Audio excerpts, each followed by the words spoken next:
Hello everyone, my name is Theun Karelse. Welcome to this Ars Electronica guided tour. It will be in two parts. In the first part, I will explore why fieldwork is relevant to artistic practice and the development of artificial intelligence. And in the second part, my friend Ingram will explore his work with robotics and artificial intelligence in relation to wild animals. Fieldwork, it's kind of funny that I talk about fieldwork because I'm not a typical outdoors person. I'm quite happy to sit at home reading a book. But this changed maybe quite radically when I first visited the rainforests in India.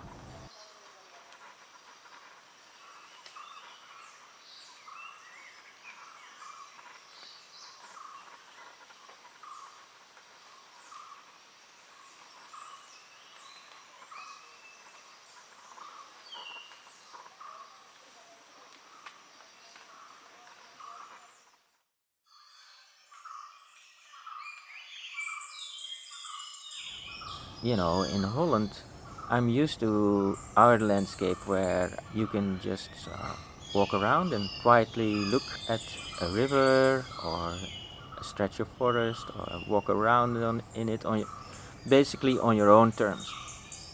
And in the rainforest, this is completely different.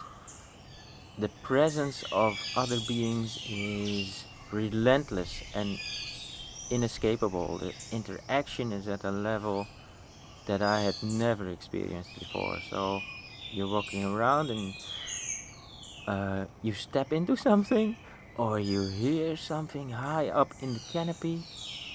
I think, what kind of creature made that sound?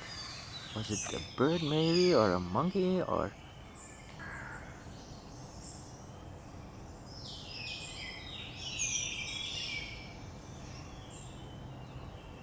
For most humans on the only planet that we know that has life, experiencing life at full volume in this way is rare.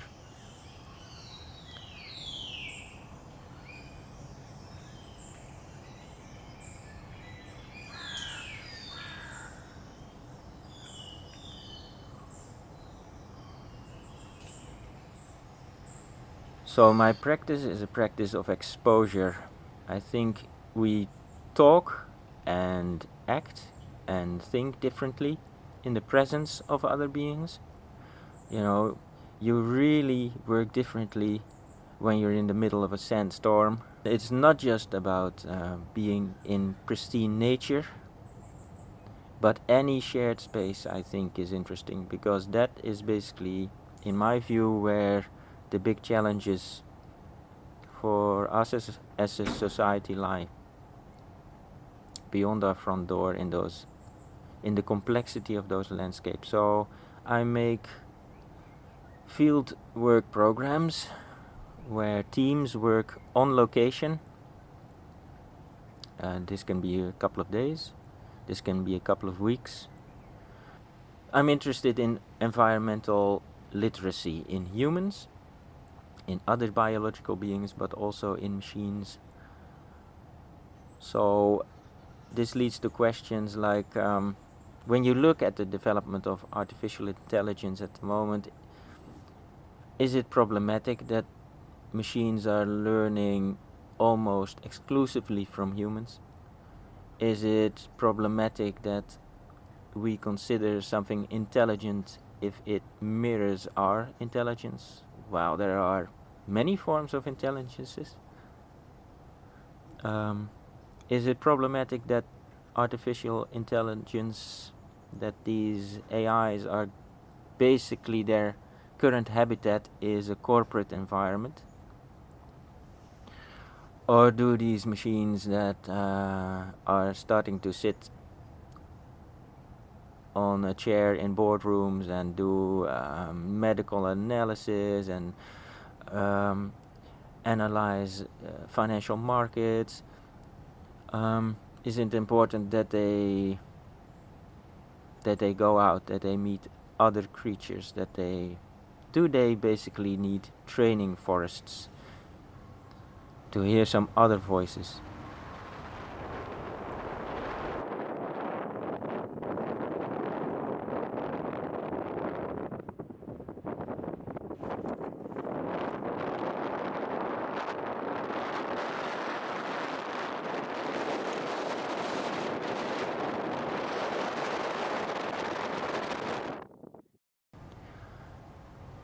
So the way I set up these collaboratory frameworks, the collaboration is basically set up based on the research question. So who is interested in this question, and to bring in very different views and ways of knowing and backgrounds, and as big a spread of age as possible. So one of the sessions, the youngest person was a 6-year-old boy, and the oldest was maybe 66, the oldest participant. So the diversity in participants, and there should be overlap in their expertise, but also such a wide spread that everybody is a little bit challenged by the others. And the other part comes from finding a relevant location. So if we're doing this investigation on an island, if the research question is how would an AI become a steward of an environment, what would be its information sources, what would it be its places, its sort of places to act. An island makes sense because that limits the space for your exploration. So you try to find somebody who has local knowledge, which is vital in fieldwork. Not just knowledge in the sense of knowing its geography, but somebody who understands it as somebody who's lived there. Another crucial point is to include voices of people who are not usually included in our discussions about technology. Friends in the forest, people from traditional backgrounds, about their perspectives on environmental machine learning. And then you get a very different discussion.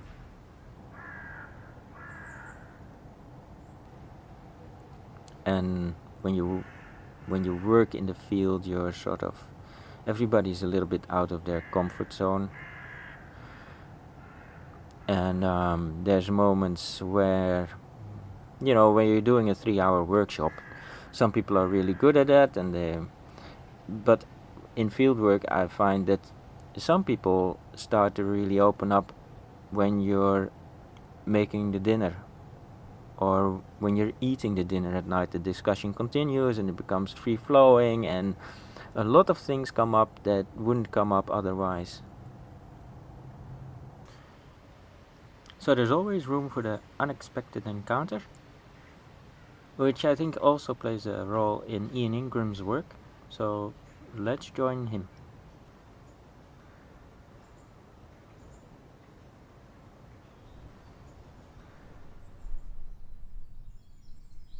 Here we are now in Southern California. We're in an ecosystem called the coastal sage scrub. It's dry, mostly dry. But in the spring, there's plenty of moisture and the flowers bloom and the cactuses bloom. Folks hide out in nooks and crannies. There's a rich tapestry of animals making their way, living their lives. Birds, but also the remnants of human activity. Making territory. Humans aren't the only ones who hold on to territory. These two lizards want to preserve this rock as their own. Even a little bit of rock is important if you're a small lizard. And they use push-ups to clear their territories, like this guy is doing right now. In my work, I play with these signals. I'm interested in communication, and I'm interested in how we look at animals, how we represent them, the stories that we tell about them. This robot here, lizardless legs, can see when lizards are doing push-ups, and then it responds with push-ups, but it's only the push-ups, nothing more. Sort of a little bit about what it means to look like an animal, whether a full morphological simulacrum is really the right thing if you're the animal watching, or whether a gestural simulacrum might be more meaningful. But I am interested in animal bodies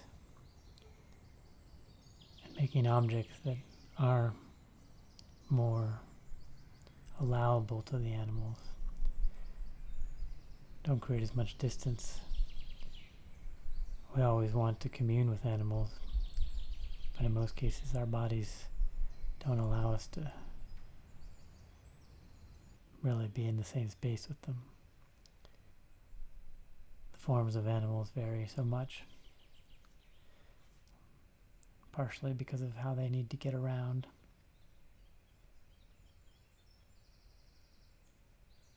In this case, this animal has a famously novel way of getting around, and a famously novel way of tasting smells in the air with its tongue.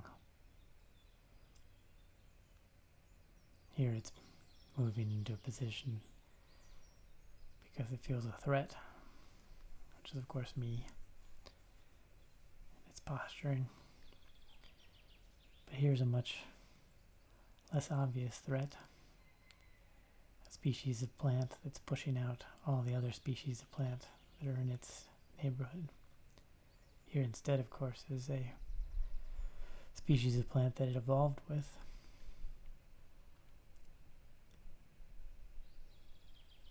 Others that it evolved with, including that orange plant that grows parasitically on the cactuses.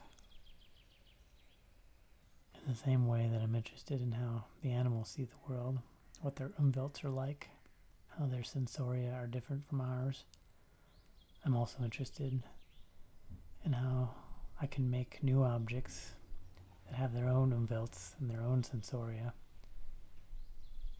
and how they perceive the world. In what ways they see things, how they see the difference between a rattlesnake tail and the plants around it, or whether they do see that difference, how they break things down in order to exist in an environment, become part of an ecosystem, or at least wishfully so.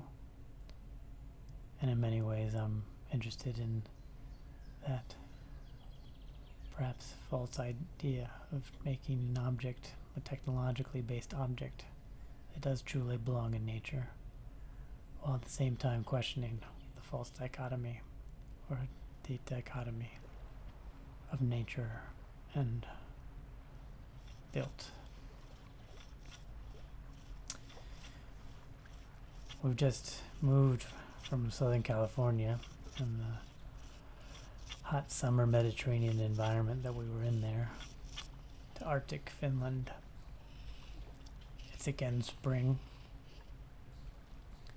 but a much, much wetter spring. There's already water there. There are lakes, which are unheard of in Southern California. In fact, there was quite a bunch of water in the form of snow on the land until just a few days before I put out this robot. This is a robot that uses the beak wiping that birds do, but is also kind of a signal for them. And it tells stories of the end of the world to ravens and magpies and crows. It tries to pick out each bird and tell them a different story. These are all human stories. Stories of the end of the world from mythological traditions like Ragnarok, from Norse mythology, stories of the end of the world based on science, ideas about how we might be destroyed by a meteor or by a volcanic eruption or who knows what. And then also the sorts of stories that politicians tell their constituents about how some other group is going to bring on the end of the world. Theun and I first met in 2016 when he invited me to come to this residency in Arctic Finland. And then we returned 2 years later, and that's when we hatched the plan of Deep Steward. We began to think about how the AI systems that interpret the world understand the world and how much comes from human understanding of the world. So we began to think about how to build an AI system that learned about ecosystems without that hand-holding, that didn't say snake or reindeer or magpie or raven, but might say that's a Mosody, that's a Poloniaphus, that's a Rechacidist. Or maybe they don't say anything at all, but when we show Deep Steward and we have it out there for people, it does come up with names for the categories that it sees in the world. The categories of organisms and perhaps subtler things, less discrete, more flowing between all the things in the world. Now we are back in Amsterdam. In Arctic Finland, we'd been motivated by an AI that we used that couldn't see the trees, but only saw snowmobiles where there were no snowmobiles, manifesting in its own understanding of the world an object that was a human-made object rather than the trees that were all around. As it stands with Deep Steward these days, we are primarily focused on animals still, or at least things that move. Ultimately, we want it to see the trees and other elements of the ecosystems that exist within, things that are beyond the boundary of the body, even as it's true that the body is not as discrete as we tend to think of it as. Ecology in general is about understanding that organisms are interconnected and that their bodies are not the end of their influence.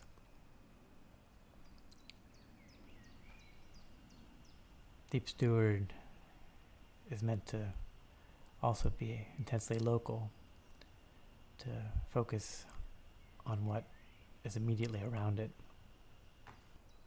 The part of Deep Steward we're working on the most at this stage is Deep Bestiary, which does in fact try to reinterpret the taxonomy of the animals it sees. In some ways, these shots from Amstel Park in Amsterdam speak to that a little bit. These are animals that live there, some of which are definitely not from there, even though they have a long relationship with human beings, like that red jungle fowl. Animals that thrive in our built environment. animals that are native to the Netherlands and have been there for a long time.